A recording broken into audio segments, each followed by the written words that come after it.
I've heard that in his college years he was already making use of that talent, thinking up shameless projects and clearly making money through the panic selling of party tickets. Cleverly making money through the panic selling of party tickets. So much so that he could brag about carrying a wallet full of 10,000 yen notes all the time. Many women fell for his charisma in being the man responsible for these radical projects, as well as his thick-walled and generosity. It would be a lie to say that Kyrie was not one of them. However, what made Kyrie very different from other women was that she could support Rudolph as a business partner. Rudolph would make a large-scale party successful, unable to hide his laughter at this massive, easy profit. The women would surround him. Among them, only Kyrie was calm and composed. She could point out several ways that income and expenditures would be improved soon, and could even lay out a proposal for the next project. Thanks, Kyrie. そうしてルドルフにパートナーとして次第に認められていくわけであるか。男子厨房に入るべからずっていうように、女もまた財布に入るべからずって空気はあるわよね。女はおごられて当たり前。男の出す1万円札をどうやって捻出しているかは野暮だから聞かない、知らない、興味もない。キリエは金に対する価値観が男性的であったということだ。Look, money is money. That's all I gotta say. Money is money. In that regard, Rudolph noticed something unique about Kyrie. He knew all about how much hard work it took to make just one of those 10,000 yen notes. So somewhere inside him, he had looked down upon those extravagant women who never even considered the efforts he had undertaken. And among all of them, only Kyrie possessed the same sharp financial intuition as Rudolph. Every time Rudolph thought of a new plan, he would talk to Kyrie about it, work out the kinks, and make it successful. In this way, Kyrie steadily worked her way up until she was the number one of Rudolph's large group of followers. Great. お母さんだって女。他の女たちにちやほやされてるお父さんを見て、心が安らいでたかどうかは疑わしい。ナンバーワンよりオンリーワンの方が良いというもの。そういうこと。So she systematically eliminated every single one of them and made it all look like accidents. She slaughtered over 50 women. お母さんはお父さんの右腕として活躍しながらも、その陰では狡猾に他の女性を切り離していったわ。I was joking. お母さんの恋の成就はもはや時間の問題だった。アスムはいつからいたのか。ルドルフさんの取り巻きの一人よ。And I had to systematically eliminate her. いいえ、取り巻いてさえいなかったわ。ただのファンの一人だったわ。I slit her fucking throat. Wow, Kyrie, you're crazy. もちろん、私は彼女のことをよく知ってるわ。ルドルフさんがアスムさんの名前さえ知らなかった一番最初からね。あの子もきっと頭のいい子だったの。狡猾だったわ。私は頭の良さで目立とうとしたけど、彼女は全くその逆で目立とうとしたの。頭の悪さで。She was so fucking stupid she didn't know how to open a door. 非語欲のかきたて方がうまいって意味よ。こびてイチャついてくる女たちの中で、彼女の仕草の一つ一つが派手な女たちに触傷を起こしていたルドルフさんには目立って見えたの。Kyrie still acknowledged the mistake she made in letting Asumu and Rudolph get close. Kyrie thought she had Rudolph all to herself by taking the role of his business partner. That might have been due to her pride, and it might have been her arrogance in trying to eliminate the relationships the other girls had had with Rudolph. Perhaps she sometimes tried too hard as a business partner, putting too much pressure on him regardless of the fact that it was justified. Bit by bit, Rudolph had started to need a woman who could stay quiet and soothe him, without making him think about anything complicated. That woman was Asumu. 私は冷酷で知的、Oh, really? I couldn't tell. 合理的で経済的。カルネアデスの船板のような状況があったら躊躇なく相手を蹴落とすわ。そんなパートナーがあの人にはふさわしいと思っていたから。However, though that ruthlessness had made her reliable on the business side of things, it might have disturbed Rudolph deeply outside of business. At some point, though, Rudolph still acknowledged Kirie's skill. He began to yearn for a quiet, warm acceptance. Asumu had satisfied all of these conditions. She would never talk about anything complicated. Even if he did, she would just shake her head to say she didn't know. However, she would care more for him physically than anyone else, quietly putting a blanket on him and staying by his side until morning. 確かに私はビジネスのパートナーの座を手に入れた。 But she got the lover. しかしいつしかルドルフさんには心を癒してくれるメンタルのパートナーが必要になっていた。私は愚かしくも知的を自称しながらそれに気づけずにいたわ。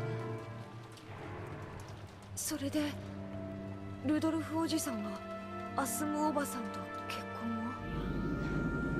を？ええ、そうよ。取られた。 It's fine he was cheating on her with you. So, didn't exactly steal him that far away. たくさんの女をはべらしていたもの。 Obviously. 今さらどこの女と遊んだって情を移すような人じゃない。それにあの人にとって女なんて遊びでしかなかったもの。だからこそ私は体以外を武器に自分の存在を示していた。 I tortured him. What? 慢心だな、 Stockholm Syndrome's a hell of a thing.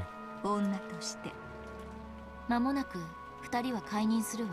アスムさんはそれをすぐにお父さんに打ち明けたけど、お母さんは逆だった。 Dirty as hell. 身重になることがビジネスパートナーの座を揺るがすことになりかねないと恐れたのだな。当時のお母さんは食が細くて体調不良とか当たり前だったみたい。だから解任に気づくのも随分遅れた。 A really long time, really? I think I'm sorry, it shouldn't be a really long time. I think you should notice that pretty soon. 気づいたのはアスムさんとお父さんが電撃入籍をしてからよ。 Oh, that's fucking convenient. お母さんはその後に妊娠を知ってアスムさんやお父さんを揺さぶろうと随分暗躍したみたいだ。アスムさん、あんなにぼんやりしてそうなのにルドルフさんを加え込んだら話はしない。だから何ですか、どうぞお引き取りくださいですってよ。バス一つ乗るにも怖い怖いと縮こまってたあの小娘がね。あの時悟ったわ。 You're being fucking played. 本当に狡猾だったのは彼女だったってね。そうよ。乗り物恐怖症だってルドルフさんの気を引くための嘘だったわ。 A fear of vehicles? Really? Really? Just all vehicles in general. Jesus. ごめんなさい。 Obviously, that's a lie. こんな話を聞いてもつまらないわよね。いえ。せめて私の産む子だけでも認知させたかったわ。ルドルフさんもそのつもりはあったみたい。病院もきっちり手配してくれたし、アスムさんの出産が近づいても海外しく私のところにも来てくれてたっけ。もはや向こうが本当の奥さんなのにね。ひどい人だわ。 Yeah, 本当。 it is. After that is the tale I can't bear even to tell. Both Asuma and I had the same delivery date. That's, again, fucking convenient. And yet her pregnancy had meant her marriage, where mine was completely meaningless. I swore to bring up my child well and have Rudolph acknowledge it. Asuma would won her fight against me. However, I hadn't lost yet. If I would make my child excel far more than Asumu's, if I could make it fully acknowledged by Rudolph, I would be rewarded. That's what I believed. しかしキリエの子は死産だった。ええ、アスムさんにはお兄ちゃんが生まれた。 But that's the thing, she didn't though. I think it's reversed. しかしお母さんからは誰も。 But then that, the way that would be described, why she lied in the sense, why would Kyrie lie about it? I'm not sure.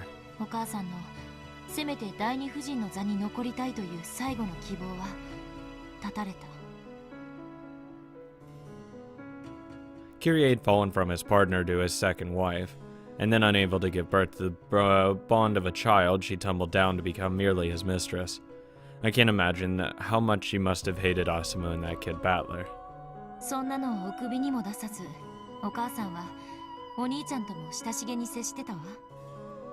ショックだった。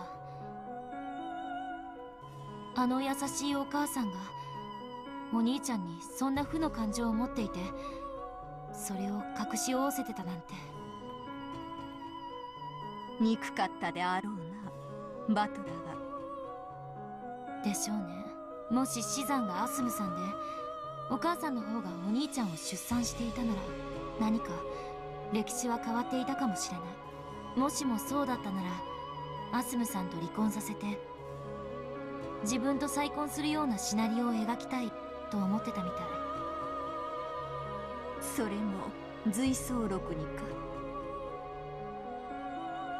ええ、だからこそそれは随想、妄想、涙で濡らしたシーツの端を噛みながらのお母さんの怨嗟。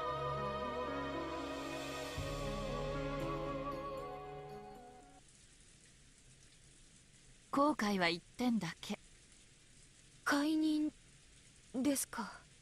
違う違う、私のおごりだけよ。I regret letting her get close to him in the first place. ルドルフさんはもう私のものだから絶対安全。あんなアスムなんていう小娘に負けるわけがない。彼女がバスや飛行機でギャーギャーわめくとき、私はその手配と経費を適正に処理できた。だから私は一番ルドルフさんに信頼されているとおごり高ぶっていた。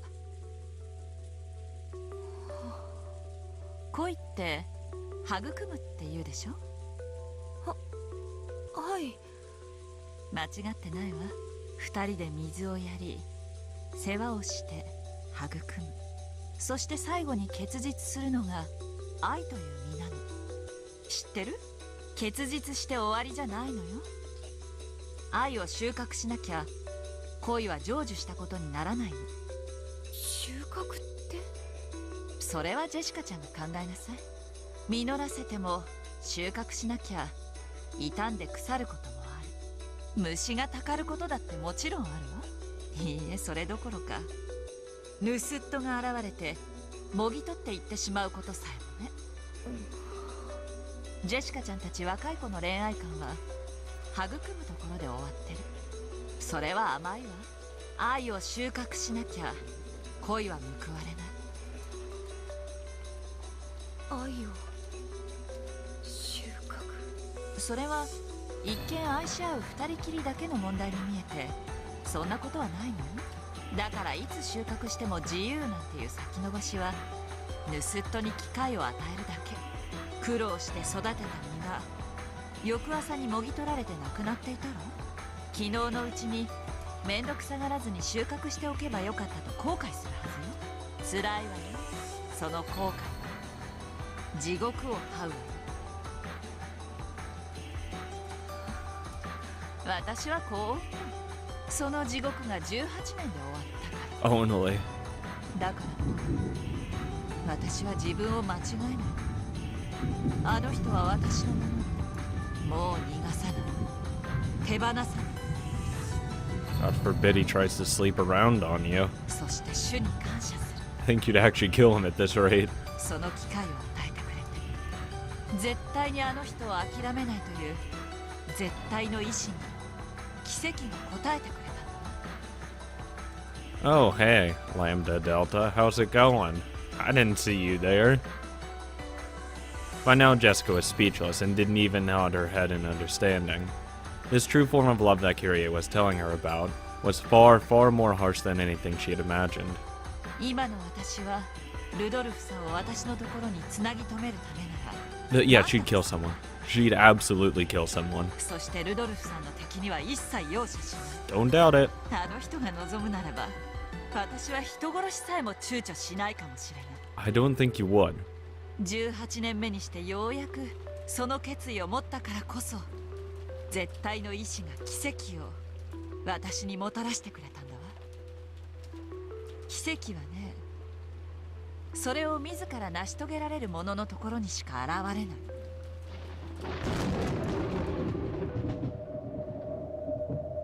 Asumu's death had not been a murder of any sort. However, Kirie had often cursed her and hoped for her death.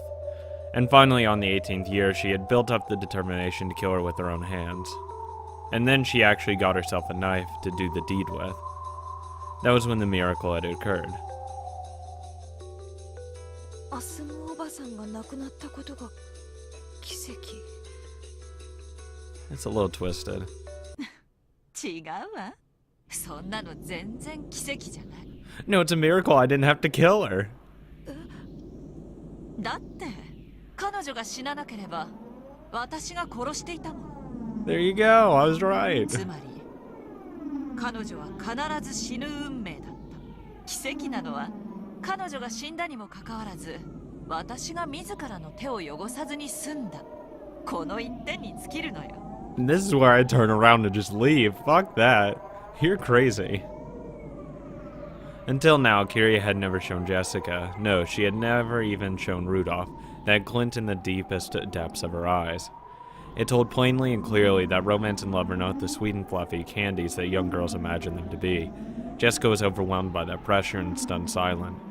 She had to acknowledge it. This was the power of will that could make love be realized. With that force of this willpower, Kirie had supported Rudolph as a wife. And it was the same as George's. He had already developed and proven that he had the willpower to oppose all obstacles to love between different classes. Right now, Jessica could clearly understand. This was the magnitude of George's determination, which had allowed him to coldly carry out his part of the trial. Then what about her? Did she really have that resolve to make love with Canon bear fruit? Make her love with Canon bear fruit? And then harvest that fruit? Rudolph has a fucking orchard over there. ごめんなさい軽いアドバイスのつもりが怖がらせすぎちゃったかしら Oh yeah, you're terrifying. この天気のせいね軽く凄むだけのつもりだったのに加減を間違えちゃったわ A bit?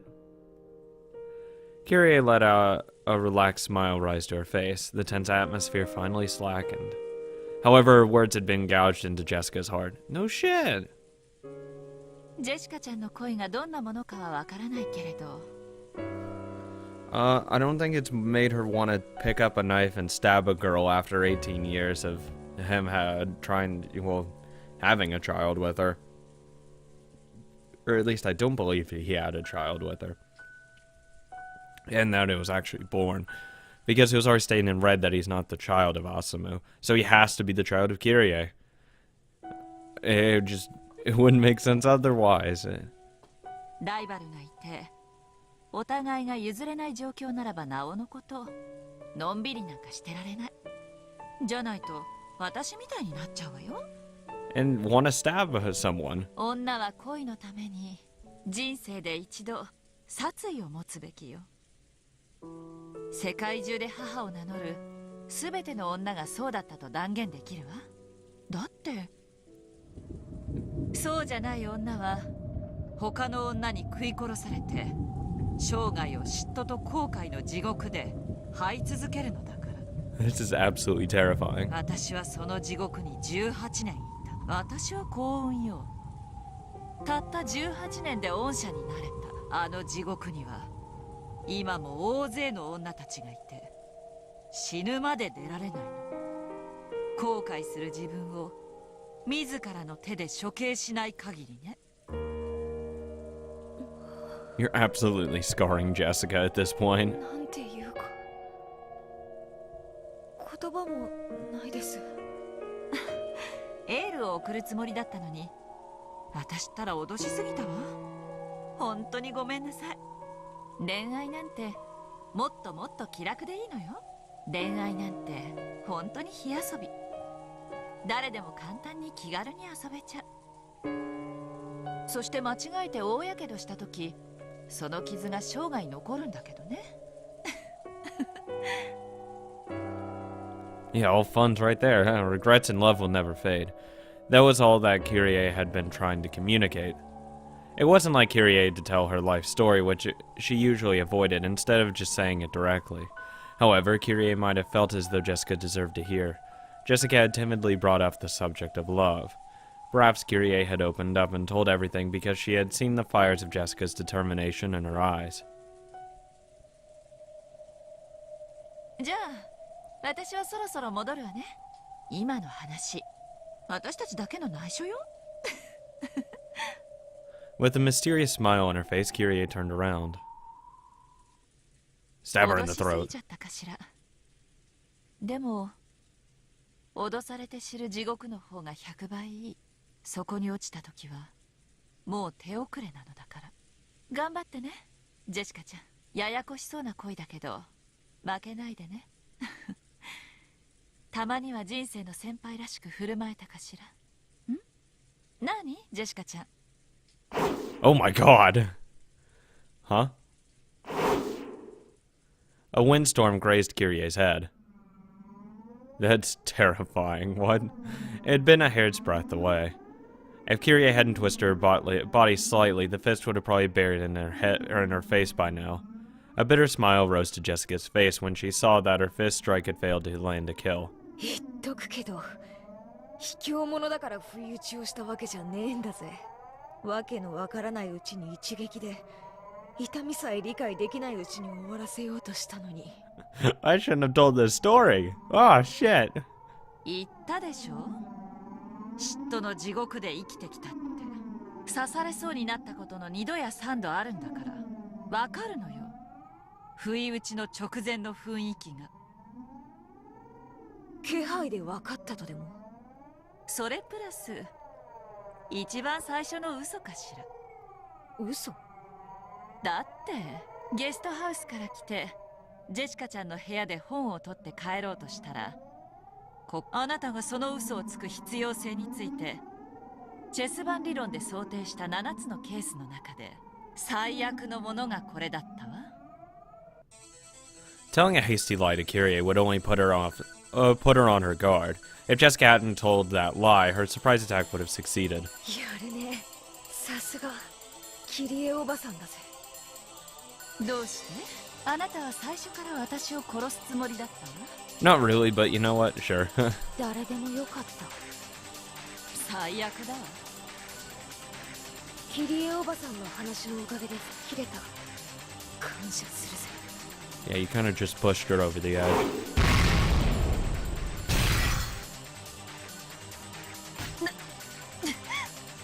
Kyrie dodged the punch, placed her hand against that fist and slammed it against the wall.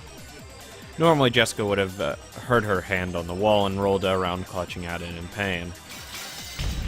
However, Jessica's fist had left what looked like a meter-wide crater in the wall. Instead of a look of anguish after smashing her fist against the wall, Jessica clicked her tongue in irritation at having missed. すごいわね。さすがクラウス兄さんの子だわ。ボクシングでも始めたの？ Impossible, Jessica is barehanded. She isn't holding any sort of weapon at all. 抵抗しないで、おばさん。頭一発。痛みなんか感じさせない。Kyrie tried to look confident, but she couldn't hide her confusion at this unreal destructive force. If that punch had hit her, her head probably would have split open like Jessica had said, killing her without any pain. 行くぜ。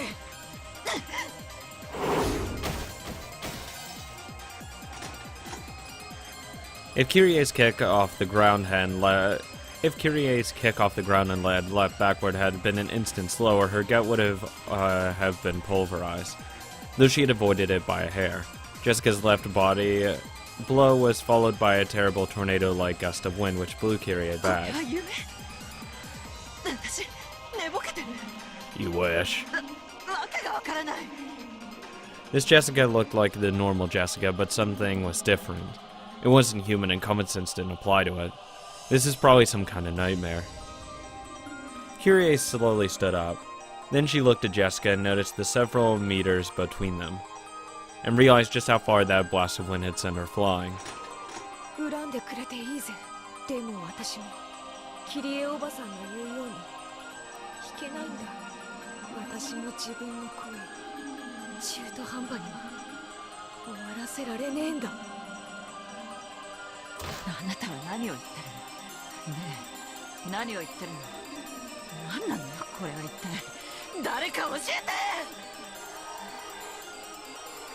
The scene around Jessica seemed to bend like a heat wave. It seemed to be enshrouding her fist, and it seemed as though something like a red magic circle had appeared beneath her feet. It looked just like a Western demon standing amidst the flames of hell.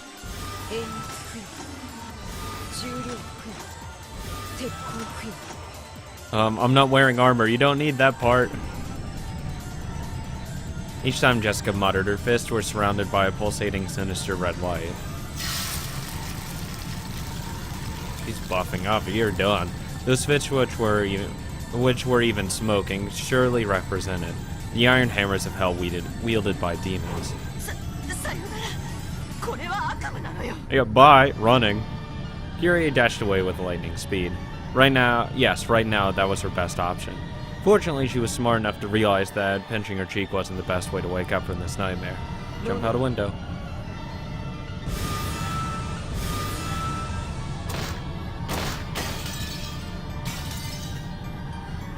When Jessica muttered once more, a blood-red magic barrier cut across the corridor. Kyrie slammed into it hard and realized that her path of escape had been cut off. やめてよ、こんなわけのわかんないの。これは悪夢だわ。悪夢なのよ。覚めて。早く。ああ、悪夢だぜ。それが望みならすぐに覚めさせてやるよ。一撃さ。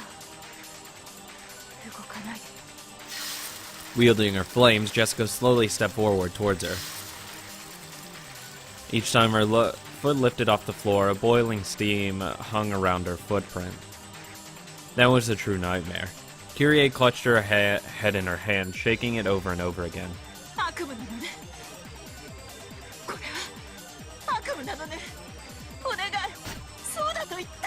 Yep. 悪夢だぜ。悪夢なのね。悪夢なのね。私が認めてやるぜ。これが悪夢さ。認めるわ。これは悪夢だと認める。だから。覚ましてやるぜ。一撃でな。It was nice knowing you, Kyrie. Oh god, Lucifer, no! Not Lucifer, fuck, Leviathan. How's it going? Oh, it's been so long! Jessica's neck was twisted at an odd angle, and she staggered backwards, her eyes white as though she didn't have a clue what had just happened. In her forehead, a demon stake was buried at an angle. It pulled itself out of her, spun around, and then became Leviathan and landed. The hole left behind in Jessica's head spewed blood. Hey, how's it going?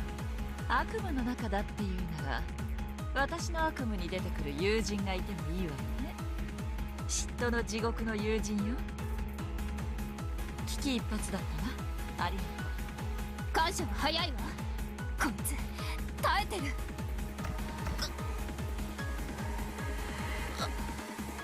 Even though she had taken a deep gouge to the top of the head, Jessica just stood there convulsing and wide-eyed and didn't fall over.